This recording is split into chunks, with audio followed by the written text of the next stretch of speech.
मैं प्रदीप कुमार आप सभी को इस सेशन में स्वागत करता हूँ। आज के सेशन में आप सबको हम संधारण ज्ञात करने की विधि में बहुत ही महत्वपूर्ण विधि मूल अंश या मूल प्रभाज की चर्चा करेंगे। मूल अंश या मूल प्रभाज क्या होता है तो देखेंगे आप लोग मूल फ्रैक्शन के बारे में।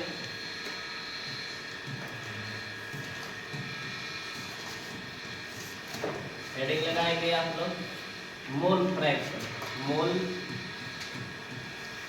प्रभाज या मूल अंश, मूल अंश, मूल प्रभाज या मूल अंश की चर्चा करेंगे इस वीडियो में हम।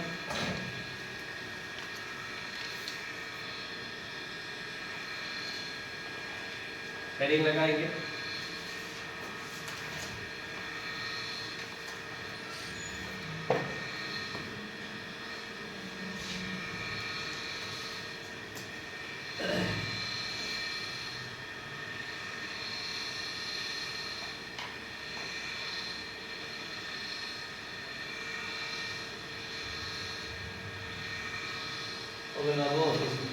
देखेंगे। मान लीजिए कोई बिलियन क्या हुआ, ध्यान दीजिएगा आप लोग, स्पष्ट रूप से समझिएगा। कोई आप लोग बिलियन बना दिए, क्या बना दिए? मान लीजिए हम इसमें पानी लिए है, क्या लिए है? अब पानी में नमक को मिला रहे हैं। किसको मिला रहे हैं? NaCl। किसको मिला रहे हैं? साधारण नमक को।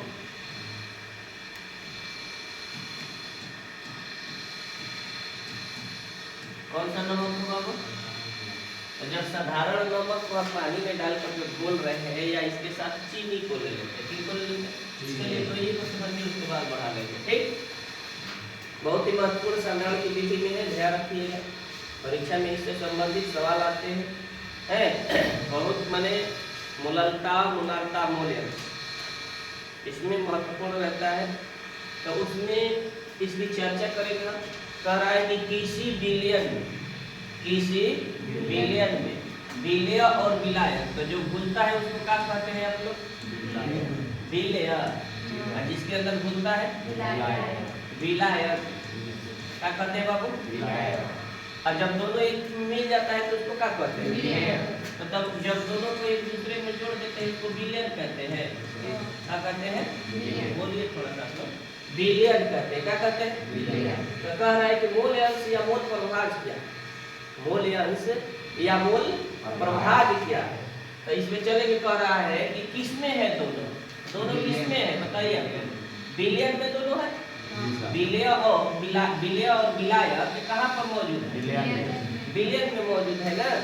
कह रहा है कि किसी बिलियन में, मान लीजिए है कोई बिलियन आप लोग बना, कह रहा है कि किसी बिलियन में विलेय, कौन? विलेय या विलायक, विलेय या विलायक के मोलों की संख्या। किसकी संख्या बाबू? मोलों की संख्या। कह रहा है ना कि किसी बिलियन में विलेय और विलायक के मोलों की संख्या। विलेय या, अगर विलेय लेंगे तो विलायक नहीं, अगर विलायक लेते हैं तो विलेय नहीं। स्पष्ट हुआ? दोनों में से किसी एक पर चलिएगा बनाते समय, इसके सवाल को हल करते समय दोनों में से कोई एक पर रहना है। ठीक, कह रहा है कि किसी बिलियन में मौजूद, किसी बिलियन में मौजूद कहिए या उपस्थित कहिए, किसी बिलियन में उपस्थित विलेय या विलायक, विलेय या विलेय को लेंगे आप तो विलायक को नहीं, विलायक को लेंगे तो विलेय को। स्पष्ट हुआ ना? तो कह रहा है कि किसी बिलियन में उपस्थित विलेय या विलायक के मोलों की संख्या और बिलियन के कुल मोलों की संख्या के अनुपात, किसी बिलियन में उपस्थित विलेय या विलायक और बिलियन के कुल मोलों की संख्या के अनुपात, बिलियन के कुल मोलों की संख्या के अनुपात को मोल अंश या मोल प्रभाज कहा। मोल अंश या मोल प्रभाज स्पष्ट हुआ। किसी बिलियन में उपस्थित विलय या विलायक के मोलों की संख्या, विलय या विलायक के विलय या विलायक के और विलयन के कुल मोलों की संख्या के अनुपात, विलयन के कुल मोलों की संख्या के अनुपात को मोल अंश या मोल प्रभाग कहा जाता है। इसे x से सूचित किया कैसे दर्शाइएगा, बड़ी x से डिनोट किया जाता है, ठीक है। तो दर्शा लिए, लेकिन अब मान लीजिए यहाँ एक विलय हो गया, दूसरा कौन हो जाएगा बाबू, विलायक। तो हम विलय के मोल की संख्या को छोटी एक मान लेते हैं और विलायक की मोल की संख्या बड़ी है। तो विलय की मोल की संख्या क्या होगी, तो छोटी एन प्लस क्यों भाई, क्योंकि विलय प्लस विलायक बराबर क्या होता है, विलय प्लस विलायक बराबर क्या होता है, विलय। तो विलय की मोल की संख्या क्या हो जाएगा, छोटी एन प्लस बड़ी एन, छोटी एन प्लस बड़ी एन। तब पैराग्राफ चेंज करके हम लिख देंगे, वहां पर रह जाइए कि मान लिया कि विलय की मोलों की संख्या छोटी है और विलायक की मोलों की संख्या बड़ी एन हो, तो विलय की कुल मोलों की संख्या छोटी एन प्लस बड़ी एन होगी। तब वहां से दो को फार्मूला आप निकालेंगे, एक विलय के लिए निकालेंगे और एक विलायक के लिए निकालेंगे, स्पष्ट हो जाएगा। तब इसका इकाई दिखा लेंगे, तो इकाई तो इसका होता नहीं है, यह एक विमाहीन राशि है। कैसी राशि है, इसका कोई मात्रक नहीं होता। दूसरा पॉइंट, इस पर ताप का प्रभाव नहीं पड़ता है, इस पर ताप का प्रभाव पड़ता है नहीं पड़ता, ताप का कोई प्रभाव नहीं पड़ता। यह एक विमाहीन राशि है, इस पर ताप का कोई प्रभाव नहीं पड़ता है। और जिस किसी विलयन की अगर कोई पूछे आपसे कि कोई यह विलयन है, इसका मोल अंश या मोल प्रभाव कितना होता है, तो हमेशा कहिएगा कि इकाई होता है। कितना होता है, इकाई। कुल मोल प्रभाव कितना होता है, इकाई। मैंने विलय और विलायक के मोल प्रभाव का योग कोई पूछे आपसे तो क्या कहिएगा, इकाई होता है। या डायरेक्ट कोई कह दे कि विलयन का मोल अंश या मोल प्रभाव कितना होता है, तो इकाई होता है। कितना होता है, इकाई माने एक, इकाई माने स्पष्ट हो गया, लिखा दें। तो देखिए, चलिए लिखिए, किसी विलयन में उपस्थित, किसी विलयन में उपस्थित विलय या विलायक, विलय या विलायक के मोलों की संख्या, मोलों की संख्या और विलयन के कुल मोलों की संख्या के अनुपात को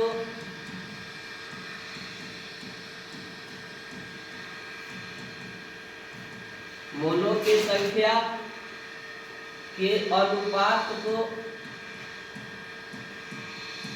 अनुपात मैंने इंग्लिश में रेशियो कहते हैं उसको, अनुपात को क्या कहिएगा बाबू, मोल अंश। चलिए, मोल अंश या दूसरा नाम इसका क्या दीजिए, मोल प्रभाज। बहुत सुंदर, मोल प्रभाज कहते हैं। क्या कहते हैं बाबू, मोल अंश या मोल प्रभाज कहते हैं। इसे कहाँ से सूचित कीजिएगा, बहुत सुंदर, इसे कहाँ से दर्शाइएगा बाबू, इसे बड़ी, इसे x से सूचित किया जाता है।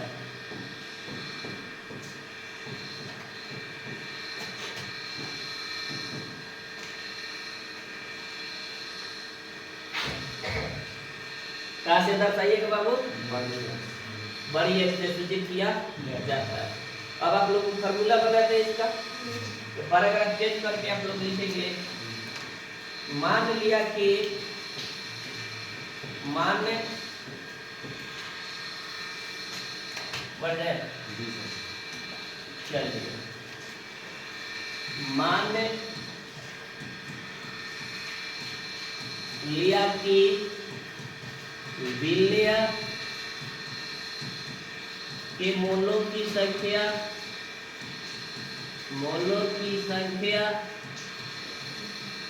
कब हो और बोला जाए, हाँ बहुत सुंदर, विलायक के मोलों की संख्या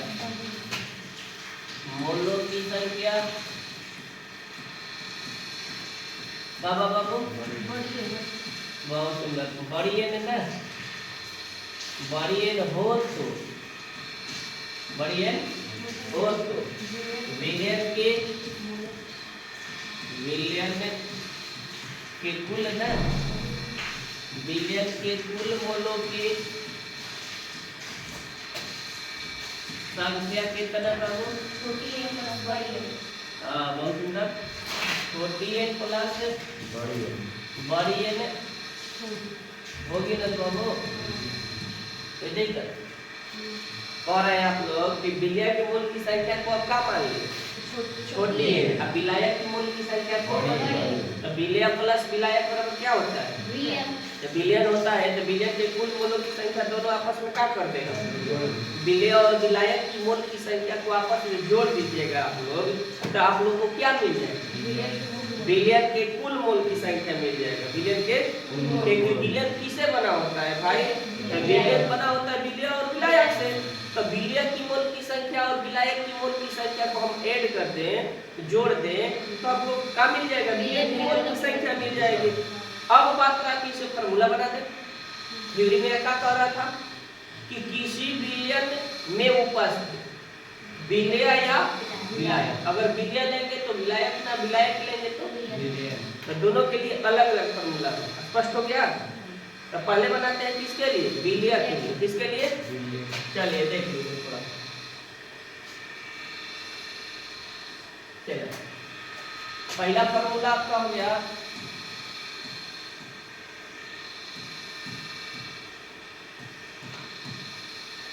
पहला फार्मूला क्या हो जाएगा? बोलिए एक्स विलेय, चलिए एक्स विलेय बराबर क्या कर रहे हैं हम लोग? विलेय की मोलों की संख्या, विलेय की मोलों की संख्या को क्या माने हैं? छोटी एन माने है ना, क्या माने हैं? और विलेय के कुल मोलों की संख्या क्या आया? देखिए विलेय की मोल की संख्या को अब छोटी एन माने, क्या माने हैं? अब विलायक की मोल की संख्या को बड़ी एन माने, क्या माने हैं? तो विलेय के कुल मोल की संख्या क्या हुआ? सही बताइए। परिभाषा कह रहा है कि किसी विलेय में उपस्थित विलेय या विलायक की मोलों की संख्या और विलेय के कुल मोलों की संख्या के अनुपात को, रेशियो को मोल एन से क्या कहा जाता है? तो बताइए कि विलेय की मोल की संख्या जी लिख दें, क्या लिख दे? विलेय के मोलों की संख्या बहुत सुंदर बटा, बोलिए विलेय के कुल मोलों की संख्या,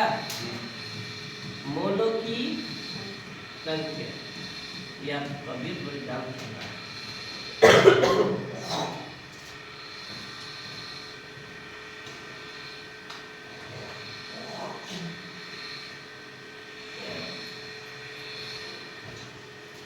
स्पष्ट हुआ?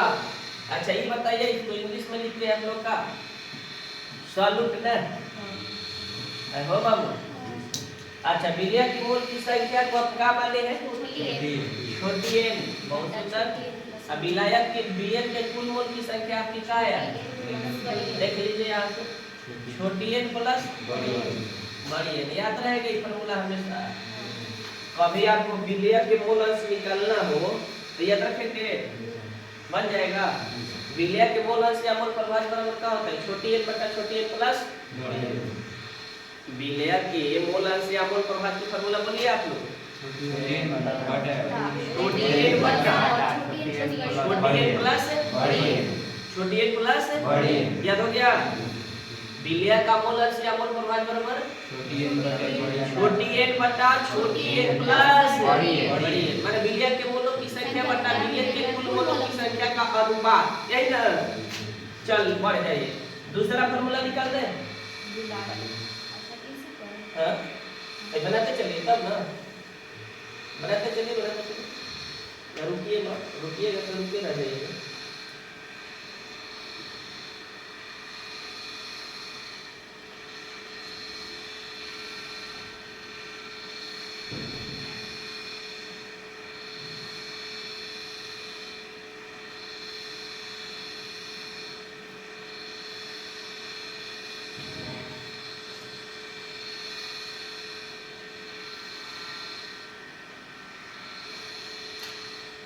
फास्ट करिए, एग्जामिनेशन हो रहा है, एग्जामिनेशन कब से कंप्लीट है। आंशिक प्रश्न रहेगा तभी ना अच्छा लगेगा जी, बनाना सीखेंगे तब ना होगा। बड़े बाबू दूसरा फार्मूला कर देख लीजिए आप लोग, मिटा दे। चलिए मिटा देते हैं, ऐड कर देते हैं, बता दें। चलिए दूसरा फार्मूला आपका क्या हो जाएगा, x विलायक हो जाएगा। कहो बाबू x विलायक बराबर बोला जाए क्या होगी, विलायक के मोलों की संख्या, विलायक के गोलक भी कहे लगे ना, मोलों की संख्या बोला जाए थोड़ा सा। अब अड्डा में बाबू हाँ बोलिए विलियन के कुल मोल कह रहे हैं। चलिए विलियन के कुल मोलों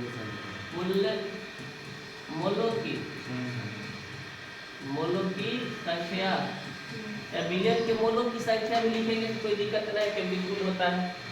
अच्छा चलिए विलायक को आपका इंग्लिश में लिखते हैं सॉल्वेंट। चलिए बोल दीजिए विलायक की मोल की संख्या को क्या माने, बड़ी एन माने हैं, तो हो जाएगा क्या, बड़ी एन बटा छोटी एन प्लस बड़ी एन। बाबू कोई दिक्कत, दोनों फार्मूला में कोई दिक्कत। इसका क्या होगा, विलायक का मोल अंश बराबर बोलिए बड़ी एन बटा छोटी एन प्लस बड़ी एन बटा छोटी एन प्लस। ध्यान रखिए, थोड़ा सा क्लियर करके बोलिए। चलिए नोट लिख लीजिए आप।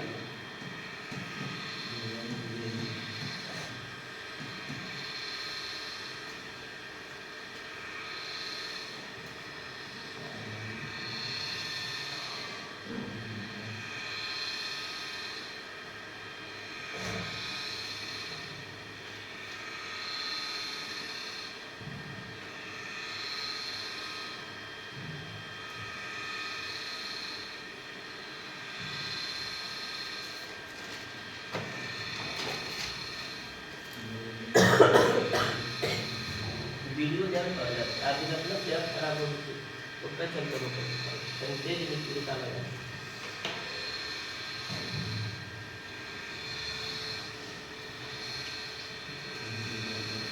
बढ़ गई बाबू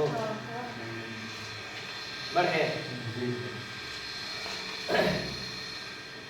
देखिए नोट लिख लीजिए। एक बताओ थोड़ा सा आप लोग हेल्प कीजिएगा, वे आप लोग के भाई बहन के लिए एक नया चैनल हम बनाए हैं 10 क्लास के लिए, इस पर और विषय लोग को पढ़ाया जाएगा, ठीक है 10th के लिए, क्योंकि बेहतर स्कोर होना चाहिए ना केमिस्ट्री की तरह। तो इस प्रकार से उस पर भी आप लोग सपोर्ट कीजिएगा, जिस प्रकार से इस चैनल को सपोर्ट करते हैं। बढ़े लिख लीजिए, मोल अंश या मोल प्रभाज पर ताप का कोई प्रभाव नहीं पड़ता। मोल अंश या मोल प्रभाज पर ताप का कोई प्रभाव नहीं पड़ता। मोल अंश या मोल प्रभाज पर ताप का कोई प्रभाव नहीं पड़ता। ताप का कोई प्रभाव नहीं पड़ता, मैंने इसको टेम्परेचर से कोई लेना देना, ताप बढ़े या घटे इसके मान में कोई फर्क नहीं पड़ता है। स्पष्ट है ना, कोई दिक्कत? कहो बाबू 2 नंबर लिख लो। यह एक बीमाहीन राशि है। यह एक कैसा राशि है? यानी इसका कोई मात्रक नहीं होता है। मूल से मूल कट गया तो मात्रक कहाँ से बचे? यह एक बीमाहीन राशि। कैसा राशि है बाबू? यानी इसका कोई मात्रक नहीं होता। जब बीमा नहीं हुआ तो मात्रक का। अगला नंबर लिख लीजिए, लास्ट पॉइंट इसका। किसी बिलियन का मूल अंश या मूल प्रभाग हमेशा इकाई होता है। किसी बिलियन का मूल अंश या मूल प्रभाग हमेशा क्या होता है? इकाई होता है। हमेशा क्या होता है? इकाई होता है। सिद्ध कर दे। अब आपको क्वेश्चन देखिए तो थोड़ा सा सिद्ध करेगी। सिद्ध करें कि बिलियन का मूल अंश दर बाबू या मूल प्रभाग इकाई होता है। कितना होता है? सिद्ध करेंगे हमने क्या करेंगे बात? सिद्ध कर दिया। अच्छा ही बताओ जब करेंगे ना बाबू ने बिलियन बराबर क्या होता है? बिलियन प्लस क्या कहता है? बिलियन प्लस दिखाई देता है बाबू बहुत कम। दिखाई देता है। बिलियन बराबर क्या कहता है? बोले देखो बिलियन बराबर बिलियन बराबर पहले लिखा बोले से आवाज। बिलियन बराबर बिलियन प्लस विलायक ना। ये बाबू अगर हम बिलिया के मूल अंश क्या सुनिए, अगर बिलिया के मूल अंश और विलायक के मूल अंश के आपस में जोड़ देंगे तो बिलियन के मूल अंश मिलता है। नहीं के का बाबू नहीं के पता नहीं कोई बिलियन का अगर ओकरा बिलिया के मूल अंश और विलायक के मूल अंश दोनों के लेकर के आपस में क्या कर दे? ऐड कर देंगे तो हमको क्या मिलेगा? बिलियन का मूल अंश मिलेगा ना। स्पष्ट बात है कि किसका मिलेगा? बिलियन का मूल अंश मिलेगा। तो ये बताइए आप लोग कि बिलियन का मूल अंश क्या आया है? छोटी एन बटा छोटी एन प्लस बड़ी एन। चलिए प्लस बड़ी एन बटा छोटी एन प्लस बड़ी एन। बहुत सुंदर। एलसीएम ले लीजिए। एलसीएम क्या हो जाएगा आप लोग का? छोटी एन प्लस इससे भाग दीजिएगा तो एक बार में आ जाएगा। एक इसमें मल्टीप्लाई कीजिएगा तो छोटी एन हो जाएगा बाबू। ऐसे भाग देंगे तो एक बार हो जाएगा। एक से मल्टीप्लाई करेंगे तो नहीं हो जाएगा। अब देखिए तो दोनों तो सेम आए। कितना हो गया? यही ना सिद्ध करना था हम लोग को। इकाई होता है या नहीं होता है? बना लीजिए।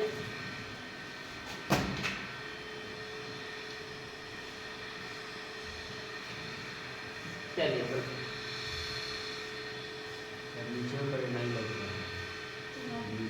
नीचे सही है। आप छोटे में ले लीजिए।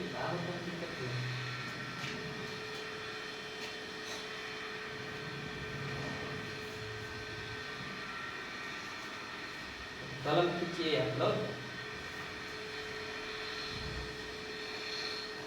ट्वेल्थ के विद्यार्थी हो गए। इतना आराम से कलम। जंग लड़ना है आप लोग को, जीतना है।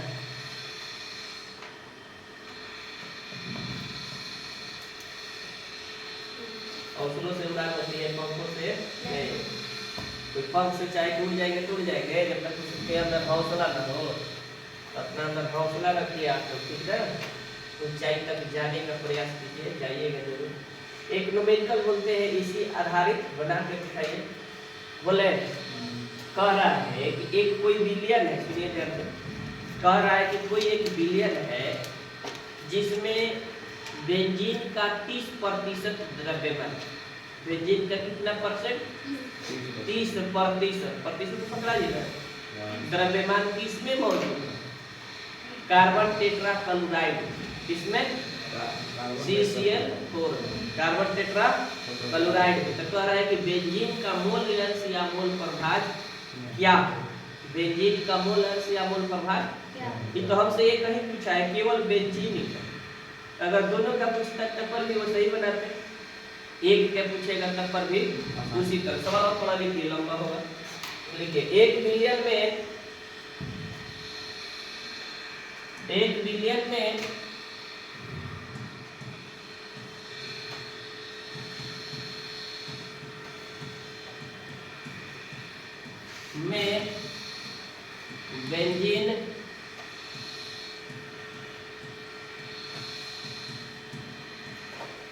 बेंजीन का 30% द्रव्यमान, कितना परसेंट द्रव्यमान बाबू? 30% द्रव्यमान कार्बन टेट्रा क्लोराइड में, कार्बन टेट्रा क्लोराइड में, कार्बन टेट्रा क्लोराइड में घुला है।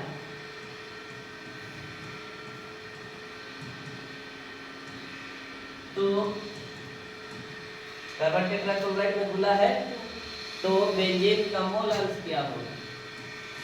बेंजीन का मोल अंश क्या होगा? बन जाएगा का? समझ चला? बोला जाए हो जाएगा।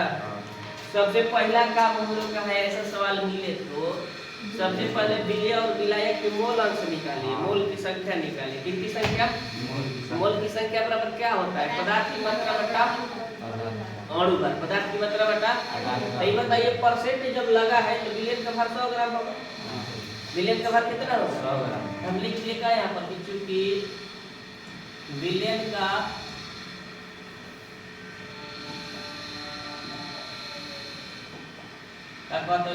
क्योंकि विलयन का भार बराबर कितना हो तो 100 ग्राम का किया है हमने, माना है। क्या किया है? ये भाई के परसेंट में इसमें था। अच्छा ये बताइए कोई विलयन आपके पास 100 ग्राम, कितने ग्राम है? और उसमें से 30 ग्राम कोई अन्य पदार्थ उसमें मौजूद हो तो 100 का 30% मतलब 30 ग्राम, 30% मतलब 30 ग्राम। तो क्या है? विलय है कि विलायक? 30% जो घुलता है उसको विलय बोलते हैं, जो अपने अंदर घुलाता है उसको क्या बोलते हैं? तो कौन घुल रहा है? बेंजीन। किसमें? कार्बन टेट्रा क्लोराइड CCl4 में। किसमें? CCl4 में घुल रहा है, यही ना? तो CCl4 आपका क्या हुआ? विलय हुआ कि विलायक? विलायक ना। तो बेंजीन C6H6 का भार बराबर, पोस्ट में तो विलय लिख सकते हैं ना बाबू जी? पोस्ट में क्या लिख सकते हैं? तो ये कितना है? 30% मतलब 30 ग्राम ना। अच्छा ये बताइए बेंजीन आपका 30 ग्राम हो गया तो शेष तो कार्बन टेट्रा क्लोराइड होगा। तो CCl4 का भार इके है विलय कि विलायक? विलायक। बहुत सुंदर।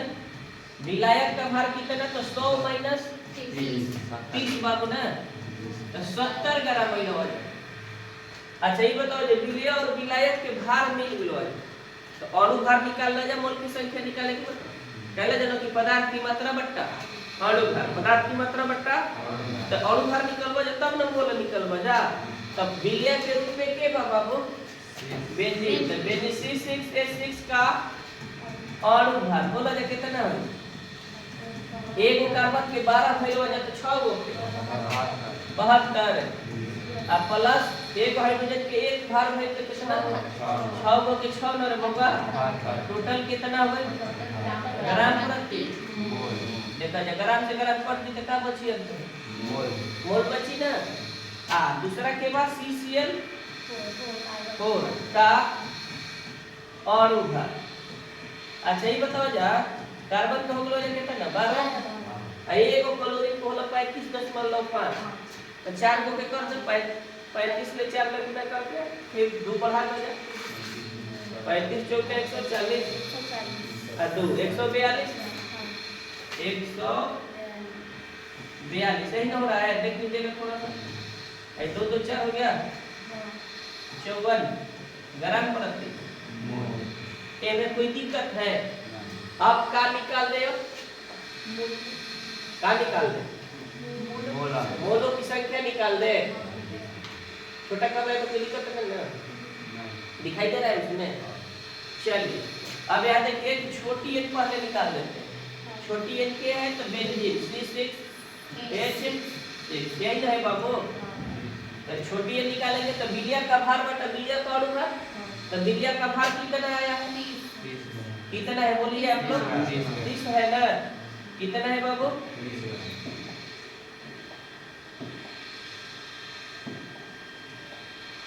चलिए 30 है कितना है आपका भार कितना है बोलिए 30 तब 30 बटा कितना हो जाएगा हो बाबू 78 अणु भार आया है ना। देख लीजिए कटेगा का देख लीजिए 6 ले कट रहेगा 378 6 ले कटा दिए 5 बार में 6 ले कटा दिए 13 बार में तब 5 बचा ये मोल बच गया ना अपना ग्राम बन गया तो का बच गया। बढ़िया किसी तरह से निकाल दीजिए तो CCl के है 4 ना एक का भार कितना आया है 100 नहीं भार है 70 तो बटा में 154 बाबू 14 लपट रहा है 14 5 70 और 14 11 154 5 बटा मोल अगर बाबू। अब किसका पूछ रहा है आपने मोलर से या मोल पर किसका पूछ रहा है बिलिया या विलायक का तो बोलिए सूत्र याद है आप लोग का सूत्र क्या है आप लोग x बिलिया बराबर बोलिए छोटी n बटा छोटी n प्लस बड़ी n। अच्छा छोटी n के मान बाद में बोलिएगा का छोटी n है मेरे 5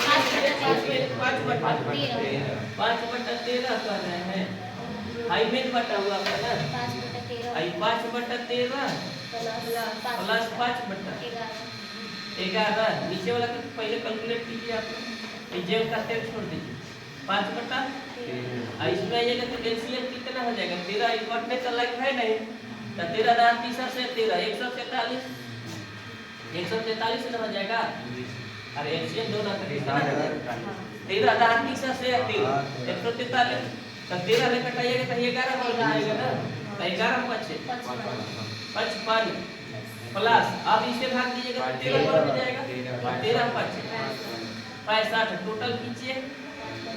अच्छा ये बताइए 5 बटा 13 भाई देखिए भाई को ऊपर लिखे 143 बटा में जोड़ो 5 10 की 0 6 5 11 120 पकड़ने लायक है का 5 ले कटा दीजिए 24 5 20 से ए ना 24 5 सही है ना देख लीजिएगा थोड़ा सा तो लग रहा है सही नहीं 13 ले कवर में 11 बटा का आ गया 24 भाग दे दिए जो मान आएगा लगभग डेसिमल में आएगा 0 समथिंग बना लीजिए। आसान है समझना नहीं बोल रहे 0.45 आ रहा है कितना है 0.458 अब आपसे बोला था 0.458 0.458 कितना ही छोड़ दीजिए। मात्रा तो इसका कोई ना है नहीं मात्रा कुछ नहीं लिखना है बना लीजिए इतना ही पूरा रहेगा आज के वीडियो में। तब तक के लिए धन्यवाद। वीडियो अच्छा लगे तो आप लोग शेयर करेंगे दोस्तों के पास, ताकि वो भी अपना अच्छा स्कोर कर सके इस वीडियो को देख करके, इससे संबंधित सवाल बना सके।